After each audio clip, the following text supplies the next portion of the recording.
Hi friends, అందరికీ నమస్కారం. అంజలి కథలకి స్వాగతం. ఈరోజు చందమామ కథ పేరు గోరంతలు కొండంతలు. ఈ కథను రచించిన వారు జొన్నలగడ్డ రామలక్ష్మి గారు. ఘనపురంలో భూమయ్య అనే వడ్డీ వ్యాపారికి కర్కోటకుడని దయా దాక్షిణ్యాలు లేనివాడని పేరుంది. ఘోషయ్య అనే ధనవంతుడు ఆయన గురించి భూమయ్యను చూసి ఎలా ఉండకూడదో నేర్చుకోవాలి. అందుకే నేను వడ్డీ లేకుండా అప్పులిస్తున్నాను, గుప్తదానాలు చేస్తున్నాను అనేవాడు. తనకు వసూలు కావలసిన కొన్ని లక్షల వరహాలలో 1,00,000 వరహాలు వసూలైతే ఆ ఊరి గుడికి బడికి 5,000 వరహాలు విరాళంగా ఇస్తానని ఘోషయ్య ఊరి వాళ్లకు మాట ఇచ్చాడు. ఘోషయ్య తన ముందు చేయి చాచిన వారికి కుంటి సాకులు చెబుతున్నాడని, ఆయన అప్పుగా కానీ దానంగా కానీ ఎవరికీ డబ్బిచ్చిన దాఖలాలు లేవని కొందరు అంటారు. ఘోషయ్య గోరంతలు కొండంతలు చేసి గొప్పలు చెప్పుకుంటాడని ఆయన గురించి చాలామంది చెప్పుకొని చాటుగా నవ్వుకుంటారు. సూరన్న అనే పేదరైతు మాత్రము ఆయన నిజంగానే పరోపకారి అని నమ్మి కూతురు పెళ్లికి ఉన్నపళంగా 100 వరహాలు కావలసి వస్తే వెళ్ళి ఘోషయ్యను అడిగాడు. ఘోషయ్య బాధ నటించి, మొన్న 3 3,000 వరహాలు దానమిచ్చాను, నిన్న ఒకడికి వడ్డీ లేకుండా 10,000 వరహాలు అప్పిచ్చాను, మరి ఈ రోజున నా దగ్గర 10 వరహాలు కూడా లేవు, అది నీ దురదృష్టము అనేశాడు. గత్యంతరం లేక సూరన్న భూమయ్య దగ్గరికి వెళ్ళాడు. ఆయన అతడికి వెంటనే డబ్బిచ్చి ఏడాదిలోగా వడ్డీతో సహా బాకీ తీర్చకపోతే సూరన్న అతడి భార్య సూరమ్మ తన ఇంట్లో వెట్టి చాకిరికి చేరాలని పత్రం రాయించుకున్నాడు. సూరన్న సరేనని ఆ డబ్బుతో కూతురి పెళ్లి చేసి కాపురానికి పంపాడు.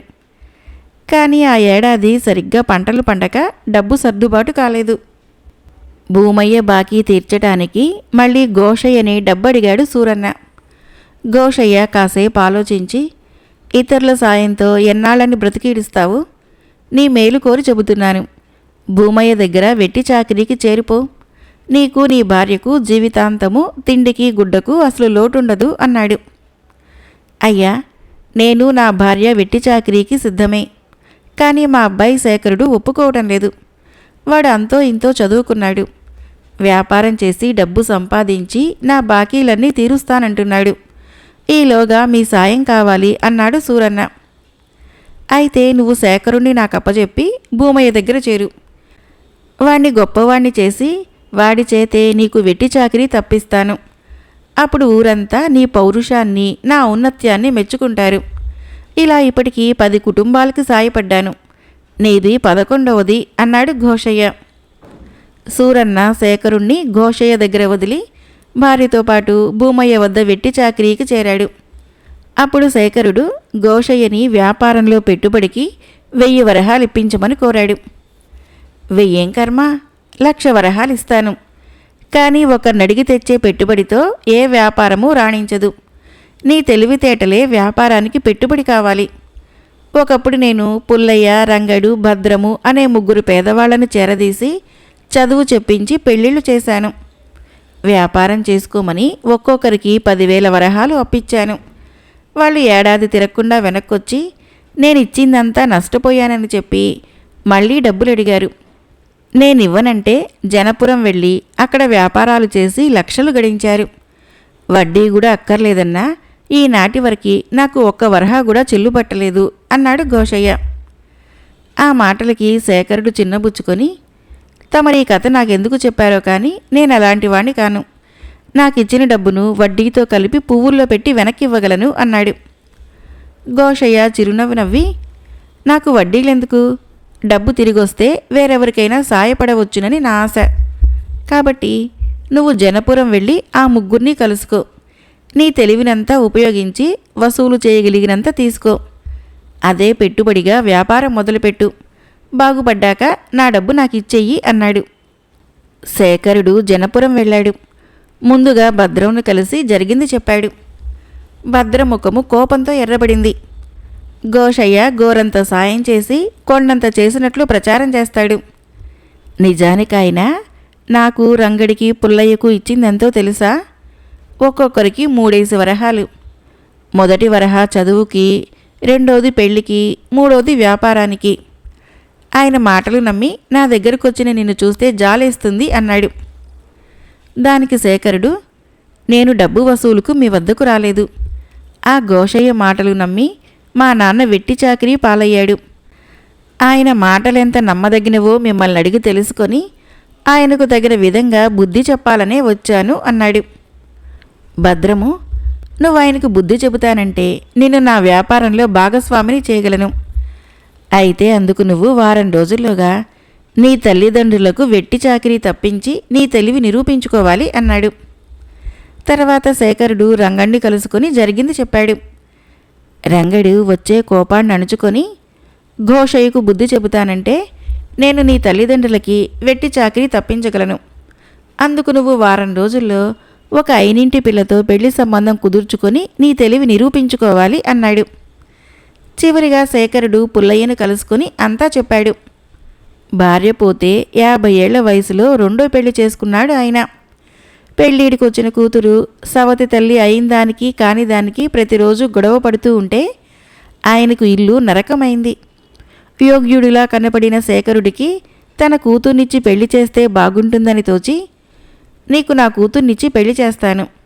నువ్వు వారం రోజుల్లో ఘోషయ్యకు బుద్ధి చెప్పి నీ తెలివి నిరూపించుకోవాలి అనే షరతు పెట్టాడు.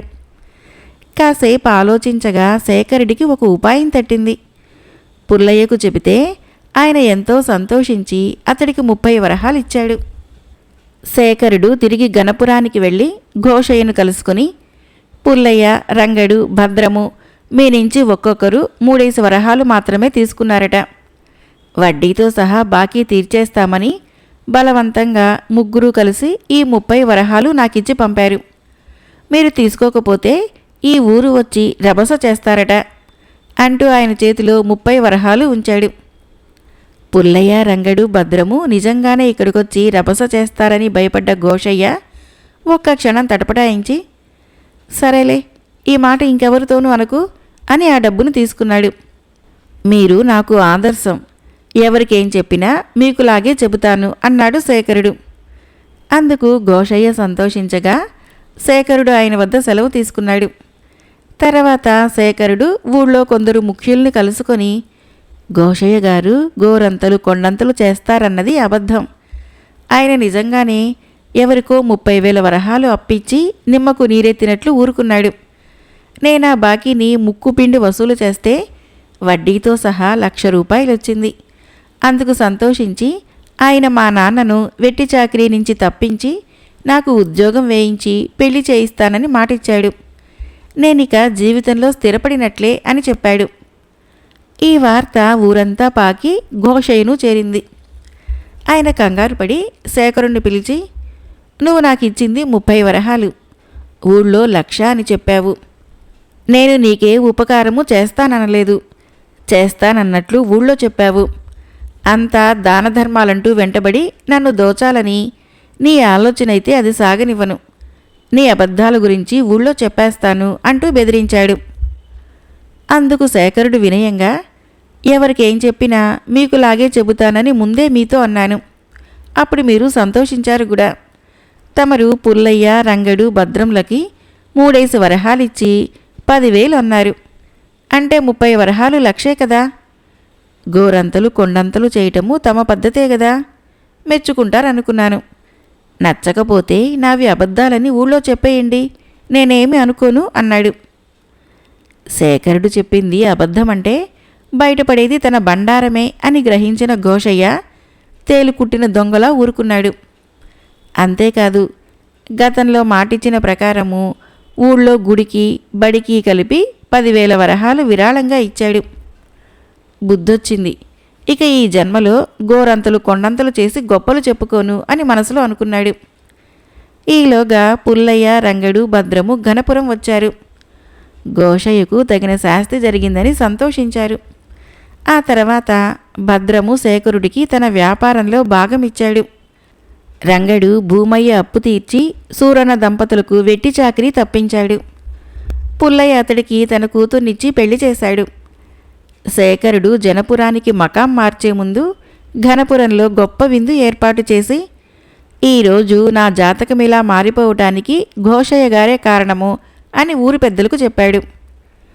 ఒరేయ్, గోరంతలు కొండంతలు చేయకు, అది మంచి అలవాటు కాదు అన్నాడు ఘోషయ్య కంగారుగా. మరొక కథ పేరు యక్షులు కట్టిన గుడి. ఇది బేతాళ కథ. పట్టు వదలని విక్రమార్కుడు చెట్టు వద్దకు తిరిగి వెళ్ళి చెట్టుపై నుంచి శవాన్ని దించి భుజాన వేసుకొని ఎప్పటిలాగే మౌనంగా శ్మశానం కేసి నడవసాగాడు. అప్పుడు శవంలోని బేతాళుడు, రాజా, భీతి గొల్పుతున్న ఈ శ్మశానం మధ్య కన్ను పొడుచుకున్న కానరాని కటిక చీకటిలో నువ్వు కఠిన శ్రమకు గురి కావటం చూస్తూ ఉంటే నువ్వేమైనా శాపగ్రస్తుడివా అన్న శంక కలుగుతున్నది. శివుడనే ఒకానొక గ్రామ యువకుడు ఎనలేని తెగువతో సాహసంతో ఒక మహత్కార్యాన్ని సాధించి బుద్ధిజాడ్యము అహంకారము లాంటి వాటికి లోనై ఫలితాన్ని జార విడుచుకున్నాడు. నువ్వు ఒకవేళ నీ ప్రయత్నంలో కార్య సఫలుడివైతే ఆ శివుడిలా ప్రవర్తించకుండా ఉండేటందుకు వాడి కథ చెబుతాను, శ్రమ తెలియకుండా విను అంటూ ఇలా చెప్పసాగాడు. సుగంధపురము అనే గ్రామానికి సమీపాన గల ఒక ఎత్తైన పర్వతం మీద సువిశాలమైన దేవాలయం ఒకటి ఉన్నది. అయితే అందులో ప్రతిష్ఠితమైన దేవుడెవరో గ్రామస్తులకు తెలియదు. కారణము, ఆ పర్వత శిఖరానికి వెళ్ళటానికి సరైన మార్గం లేదు. ఆ ప్రదేశమంతా విషసర్పాలతోనూ ముళ్ళపొదలతోనూ బీభత్సంగా ఉంటుంది. ఆ గ్రామంలో శివుడు అనే ఒక 20 ఏళ్ల యువకుడు ఉండేవాడు. వాడికి ఊహ తెలిసినప్పటి నుంచి భక్తుల కథలు వినటము, ఆ తర్వాత చదవటంలో చాలా ఆసక్తి ఉండేది. వాడు మంచి తెలివి గలవాడు, అంతకు మించి తిరుగులేని సాహసి. వాడికి బాల్యం నుంచి పర్వతం మీది దేవాలయంలోని దేవుణ్ణి దర్శించాలనే కోరిక ఉండేది. ఒక రోజున వాడు తన మనసులోని కోరికను తల్లికి చెప్పాడు. అది వింటూనే ఆమె బెంబేలు పడిపోతూ, నాయనా, ఇలాంటి కోరికతో దుస్సాహసాలకి పాల్పడకు. మన గ్రామపు శివాలయం ఆవరణలో ఉన్న బైరాగి కొన్నాళ్ల క్రితము ఆ పర్వతం ఎక్కి ఆ పైన ఉన్న దేవాలయాన్ని చూడాలనే ప్రయత్నంలో ఒక కన్ను పోగొట్టుకున్నాడు అన్నది. ఆ మర్నాడు శివుడు బైరాగి వద్దకు వెళ్ళి తాను పర్వతం మీది దేవాలయాన్ని చూడాలనుకుంటున్నట్లు చెప్పాడు. అప్పుడు ఆ బైరాగి శివుడి భుజం తట్టి, ఆ పర్వత శిఖరం చేరటము ఏమంత అసాధ్యం కాదు. నేనా పర్వత శిఖరం చేరాను, కానీ అక్కడ ఒక కోపదారి అయిన యక్షుడొకడు శపించిన కారణంగా కన్నొకటి పోగొట్టుకున్నాను. నువ్వు పర్వత శిఖరం చేరగల ఉపాయం మాత్రం చెప్పగలను, ఆ తర్వాత అంతా నీ అదృష్టం అని ఆ ఉపాయం ఏమిటో చెప్పాడు. శివుడు తాను బైరాగి దగ్గరికి వెళ్ళిన సంగతి తల్లికి చెప్పలేదు.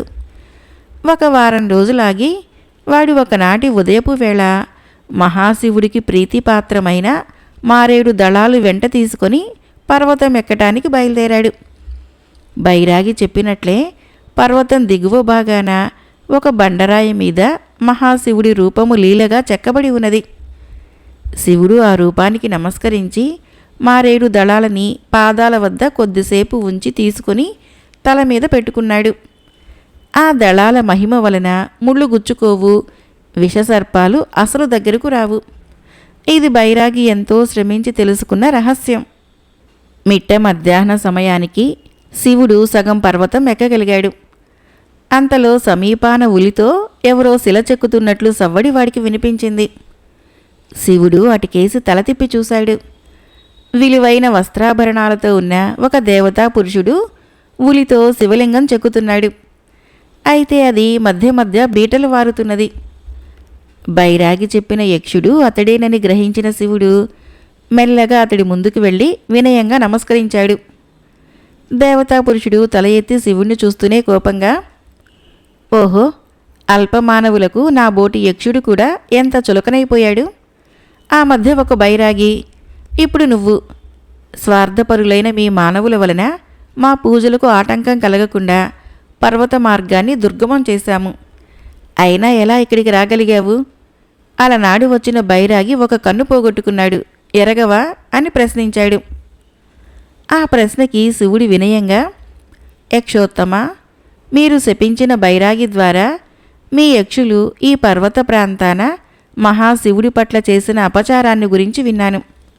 కొంతకాలం క్రిందట పర్వతం మంచున ఉన్న అడవిలో నుంచి ఒక ఆదివాసీ పర్వతం మీదకి వేటాడ వచ్చి అక్కడ నిలువున లింగాకారాన్ని తలపింపచేసే ఒక బండరాయిని చూసి దానిని అడవి పూలతో పూజిస్తూ శివ, మహాశివ అంటూ ఉండగా మీ యక్షులు అది గమనించి, ఒరే మూర్ఖుడా, చిట్టడవిలో కీసర బాసర తీగలకు పూచిన పూలతో బండరాయిని పూజిస్తూ శివనామం జపిస్తావా?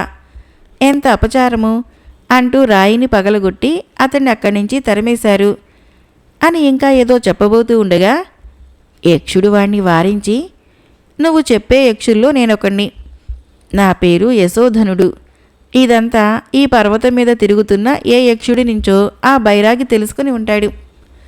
దీనికన్నా ముఖ్యమైన సంగతి ఏమిటంటే, ఆదివాసిని ఇక్కడి నుంచి తరిమివేసిన మరుక్షణము మహాశివుడు మేఘ గంభీర స్వరంతో కల్లా కపటం ఎరుగని నా భక్తుణ్ణి పరిహసించడమే కాక అతడు పూజిస్తున్న నా రూపాన్ని పగలగొట్టారు కనుక ఈ పర్వతం మీద నాకొక ఆలయాన్ని నిర్మించి అందులో ఎలాంటి లోపము లేని శివలింగాన్ని ప్రతిష్ఠించండి.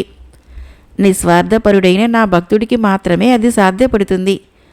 అంతవరకు మీరంతా ఈ పర్వతాన్ని వదిలి మీ లోకానికి పోలేరు అని శాసించాడు అని చెప్పాడు. ఇది విన్న శివుడు అద్భుతం చెంది, యక్షోత్తమా, ఎలాంటి లోపము లేని శివలింగాన్ని తయారు చేయటం అంత కష్టమా అని అడిగాడు. ఆ ప్రశ్నకి యక్షుడు ఉసూరుమంటూ, అవును, ఆలయం అయితే నిర్మించాం గాని ఏ లోపము లేని శివలింగాన్ని తయారు చేయటము అసాధ్యంగా తోస్తున్నది. చూస్తున్నావు కదా, ఈ శివలింగం మధ్యలో బీటలు పడిపోతున్నది అన్నాడు. అప్పుడు శివుడు యక్షుడు చెక్కుతూ ఉన్న శివలింగానికేసి చూస్తూ చేతులు జోడించి, మహాశివ, నిన్ను భక్తితో సేవించుకునే అర్హత మా బోటి సామాన్య మానవులకు కూడా ఉన్నది. మా గ్రామస్తులే కాక మరెందరో భక్తులు మిమ్మల్ని సేవించడం కోసము తప్పిస్తున్నారు. ఎవరి ప్రయత్నము ప్రమేయము లేకుండా మీరే స్వయంగా వెళ్ళి ఆలయంలో ప్రతిష్ఠితులు కండి అన్నాడు. ఆ మరుక్షణము బీటలు వారి ఉన్న శివలింగము నునుపుదేరి నీలికాంతులతో మెరిసిపోయింది. శివుడు యక్షుడు అబ్బురుపాటుతో చూస్తూ ఉండగానే అది అక్కడ మాయమై ఆలయపు గర్భగుడిలో ప్రతిష్ఠితమైంది. వెంటనే శివుడు యక్షుడు ఆలయం కేసి పరిగెత్తారు. పర్వతం మీద ఉన్న యక్షులందరూ ఆలయాన్ని చేరి శివలింగాన్ని అభిషేకించారు. ఆ తర్వాత యక్ష యశోధనుడు మిగతా యక్షులకు శివుణ్ణి గురించి చెప్పి అతడితో, మహాశివుడి పట్ల నీ భక్తి సాటి లేనిది. యక్షులమైన మేము ఎల్లవేళలా ఇక్కడ ఉండటం శాస్త్ర సమ్మతం కాదు. మహాశివుడికి ప్రీతిపాత్రుడవైన నువ్వు ఈ ఆలయ నిర్వహణ బాధ్యతలను స్వీకరించవలసిందిగా కోరుతున్నాను అన్నాడు. దానికి శివుడు, మీ ఆదరణకు చాలా కృతజ్ఞుణ్ణి. మీరు నిర్మించిన ఈ అద్భుత ఆలయాన్ని దర్శించుకునే అవకాశాన్ని మానవులకు కల్పించండి. అలాగే మీ శాపం వలన ఒక కన్ను పోగొట్టుకున్న బైరాగికి దాన్ని మళ్ళీ వచ్చేలా చేయండి. అయితే నేను ఆలయ బాధ్యతలు స్వీకరించలేను, ఇక సెలవు అని అక్కడి నుంచి వెనుదిరిగాడు. బేతాళుడు ఈ కథను చెప్పి, రాజా, యక్షులంతటి వాళ్ళకే సాధ్యపడని శివలింగ ప్రతిష్టాపన చేసిన శివుడు వాళ్ళు కోరిన ఆలయ నిర్వహణ బాధ్యతలు చేపట్టడానికి ఎందుకు నిరాకరించాడు? అది ఇప్పటికీ తన స్థాయికి తగినది కాదన్న చులకన భావమా, లేక ఆ క్షణంలో ఏదైనా బుద్ధిమాంద్యానికి లోనయ్యాడా? ఇవేమీ కాక వాడిలో మరేదైనా స్వార్థ బుద్ధి చోటు చేసుకున్నదా? ఈ సందేహాలకి సమాధానం తెలిసి కూడా చెప్పలేకపోయావో నీ తల పగిలిపోతుంది అన్నాడు. దానికి విక్రమార్కుడు, బాల్యం నుంచి భక్తుల కథలు వినటము చదవటంలో ఆసక్తి గలవాడు కనుకనే శివుడు ఎవరూ సాహసించని పర్వతం మీదకి ధైర్యంగా వెళ్ళగలిగాడు. అక్కడ వాడి భక్తి ప్రభావం కారణంగానే శివలింగ ప్రతిష్టాపన జరిగింది. ఆ అద్భుతాన్ని స్వయంగా తిలకించిన వాడిలో భక్తిభావము ఇనుమడించటము, ఆధ్యాత్మిక విషయాల గురించి మరింత లోతుగా తెలుసుకోవాలన్న జిజ్ఞాస కలగటము సహజము. అందువల్ల వాడిలో ఆలయ నిర్వహణ పట్ల చులకన భావం లేదని తెలుస్తూనే ఉన్నది. అలాంటి భక్తి ప్రపత్తులు గల వ్యక్తుల్లో బుద్ధిమాంద్యము, స్వార్థము లాంటివి ఉండేటందుకు ఏమాత్రమూ అవకాశం లేదు. శివుడిలోని మహాశివుణ్ణి చూడాలన్న కోరిక కేవలము స్వార్థం కాదు, అదొక మహోన్నతమైన తపన, మానవ ప్రేమను తనలో ఇముడ్చుకున్న దివ్య ప్రేమ. ఆలయంలో శివుణ్ణి దర్శించాక అతడు అక్కడి నుంచి వెళ్ళటము మరిన్ని ఆధ్యాత్మిక శిఖరాలని అధిరోహించటానికే గాని స్వార్థంతో కాదు. అది విశాల మానవ కళ్యాణంతో ముడిపడినది అన్నాడు. రాజుకు ఈ విధంగా మౌనభంగం కలగగానే బేతాళుడు శవంతో సహా మాయమై తిరిగి చెట్టెక్కాడు. ఈ కథకు ఆధారము ఎన్ శివనాగేశ్వరరావు గారి రచన. మరొక కథ పేరు నల్ల పిచ్చుక. ఈ కథను రచించిన వారు ఎన్ శివనాగేశ్వరరావు గారు. మాళవిక రాజ్యంలోని అభయారణ్యంలో ఒక అందమైన చిన్న పూరిపాక ఉండేది. అందులో వీరభట్టు అనే వృద్ధుడు, ఆయన మనవరాలు చంద్రహాస నివసిస్తూ ఉండేవాళ్ళు. చంద్రహాసకు 16 ఏళ్ల వయసు. అందచందాల్లో ఏ రాకుమార్తో అనిపించేది. ఆ అమ్మాయికి ఊహ తెలిసినప్పటి నుంచి ఆ తాత మనవరాళ్ల నివాసము ఆ అరణ్యమే. ఆమెకు ఆ చుట్టుపక్కల ఉన్న అరణ్య ప్రాంతమంతా బాగా తెలుసు. ఆ అరణ్యంలో జంతువులు, పక్షులు ఆమెకు స్నేహితులు. చంద్రహాసకు తాత వీరభట్టు ప్రాణం. ఆమె తరచూ, తాత, మనం ఈ అరణ్యంలో ఎందుకుంటున్నాము అని అడిగేది.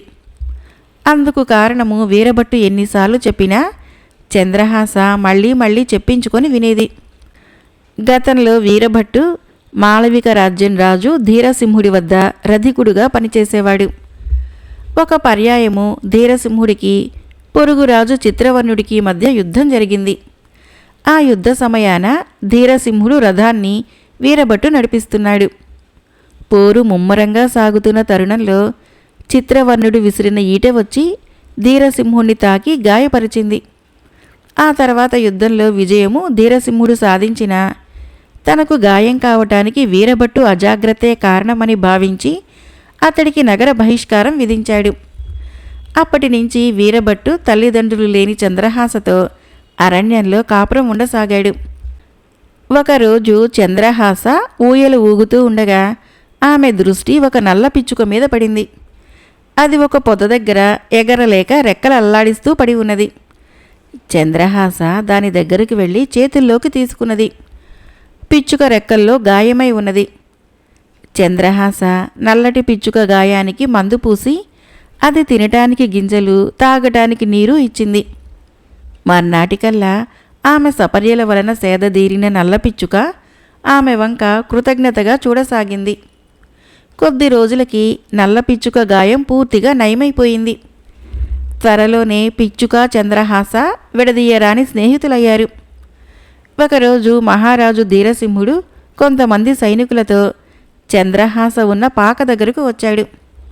ఆ సమయంలో వీరభట్టు దాపుల ప్రవహిస్తూ ఉన్న నది దగ్గరకు వెళ్ళాడు. ధీరసింహుడు చంద్రహాసను, ఏమమ్మాయి, నీకీ అరణ్య ప్రాంతమంతా బాగా తెలుసా అని అడిగాడు. చంద్రహాస, తెలుసు మహారాజా అన్నది వినయంగా. నేను రాజు ధీరసింహుణ్ణి. కొద్ది రోజుల క్రితము నా ఏకైక పుత్రుడు జయసింహుడు ఈ ప్రాంతాలకు వేటకై వచ్చాడు. ఆ సమయంలో ఒక చెట్టు క్రింద తపస్సు చేసుకుంటున్న మునిని చూసి నా పుత్రుడి వెంట ఉన్న భటుల్లో ఒక పొగరుబోతూ జడలు కట్టి ఉన్న ముని శిరస్సుపై అక్కడ చచ్చిపడి ఉన్న ఒక నల్ల పిచ్చుకను తీసి ఉంచాడు. ఆగ్రహంతో కళ్ళు తెరిచిన మునికి సమయానికి నా పుత్రుడు కనిపించాడు. అది అతడి దుశ్చర్యగా భావించిన ముని తన మంత్రశక్తితో రాజకుమారుణ్ణి నల్ల పిచ్చుకగా మార్చేశాడు. సైనికుల ద్వారా ఈ విషాద వార్త విన నేను నల్ల పిచ్చుకను వెతకడం కోసం ఈ అరణ్యానికి వచ్చాను అన్నాడు రాజు. అప్పుడు చంద్రహాస, ప్రభు, నేనా నల్ల పిచ్చుకను చూడటమే కాదు, గాయపడి ఎగరలేని స్థితిలో ఉన్న దాన్ని కాపాడాను కూడా. అది ఈ దాపుల చెట్లలోనే ఉన్నది అంటూ చిన్నగా చప్పట్లు కొట్టింది. ఆ మరుక్షణము నల్ల పిచ్చుక ఎగురుతూ వచ్చి చంద్రహాస భుజం పైన వాలింది. ఆ నల్ల పిచ్చుకను చూసిన రాజు తన కుమారుడు తిరిగి దక్కినంతగా సంతోషపడ్డాడు. ప్రభు, రాజకుమారుడికి నిజరూపం ఎలా వస్తుందో తెలియటం లేదు అన్నది చంద్రహాస. నేను ఆ శపించిన మునిని దర్శించి ఆయనకు జరిగిన అవమానానికి రాజకుమారుడు కారణం కాదని ఒక భటుడు అని చెప్పి వాస్తవం వివరించాను. అప్పుడు అకారణంగా శిక్షకు గురైన రాకుమారుడిపైన జాలిపడిన ఆ ముని నాకు మంత్రజలం ఇచ్చి, అకారణంగా శిక్షకు గురైన వ్యక్తి దీన్ని ఆ నల్ల పిచ్చుక మీద చల్లితే తిరిగి అతడికి నిజస్వరూపం లభిస్తుంది అని చెప్పాడు అన్నాడు రాజు.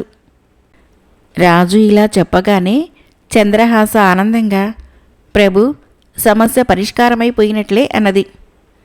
ఆ జవాబు అర్థం కాని రాజు ఆతృతగా, ఏ విధంగా అంటూ ప్రశ్నించాడు. ప్రభు, నేను లోగడ తమ వద్ద రధికుడుగా పనిచేసిన వీరభట్టు మనవరాలిని. నా పేరు చంద్రహాస. యుద్ధంలో శత్రురాజు విసిరిన ఈటె వలన తమరు గాయపడినప్పుడు ఆ కోపంలో అందుకు కారణం ఏమై ఉంటుందో ఆలోచించకుండా మా తాతకు నగర బహిష్కార శిక్ష విధించారు. అయితే దేశం పట్ల మీ పట్ల ఉన్న అచంచల భక్తి కారణంగా ఆయన ఉద్యోగ సంపాదనకు మరొక రాజ్యానికి వెళ్ళక ఇక్కడే అరణ్యంలో కాపురం ఉంటున్నాడు. అకారణంగా శిక్షకు గురైన తాత చేత ఆ మంత్రజలము నల్లపిచ్చుక మీద చల్లించండి అన్నది. అప్పుడే నది నుంచి తిరిగి వచ్చిన వీరభట్టు రాజుకు సాష్టాంగ నమస్కారం చేసి సంగతి తెలుసుకొని మంత్రజలాన్ని నల్లపిచ్చుక మీద చల్లాడు. ఆ మరుక్షణము అక్కడ నల్లపిచ్చుక మాయమై రాకుమారుడు జయసింహుడు ప్రత్యక్షమయ్యాడు. ఇది చూసి పరమానందభరితుడైన రాజు ధీరసింహుడు, వీరభట్టు, ఆనాడు నీకు అకారణంగా నగర బహిష్కరణ శిక్ష విధించినందుకు విచారిస్తున్నాను అన్నాడు. అందుకు వీరభట్టు వినయంగా, ప్రభు, ఆనాడు తమరు నాకు విధించిన శిక్ష ఈనాడు యువరాజుకు వరమైంది. ఇందుకు సంతోషిస్తున్నానే కాని నన్ను శిక్షించినందుకు బాధ చెందటం లేదు అన్నాడు. జయసింహుడు తండ్రికి నల్లపిచ్చుకగా ఉన్నప్పుడు చంద్రహాస తనను ఎంత ఆప్యాయంగా చూసిందో చెప్పి, మీరు తాత వీరభట్టు అనుమతిస్తే ఆమెను వివాహమాడదలిచాను అన్నాడు. మా ఇద్దరి అనుమతి మాట సరే, రాకుమారి చంద్రహాస అనుమతి మాటేమిటి అంటూ రాజు చిన్నగా నవ్వాడు. చంద్రహాస సిగ్గుతో తల వంచుకొని తాత వీరభట్టు చాటుకు పోయి నిలబడింది. ఆ తర్వాత నెల తిరగకుండానే యువరాజు జయసింహుడితో చంద్రహాస వివాహము మహావైభవంగా జరిగిపోయింది. కథ అయిపోయింది. ఫ్రెండ్స్, ఈ కథలు మీకు నచ్చినట్లయితే మన ఛానల్ని తప్పకుండా సబ్స్క్రైబ్ చేయండి, లైక్ చేయండి, షేర్ చేయండి, కామెంట్ చేయండి. Thank you.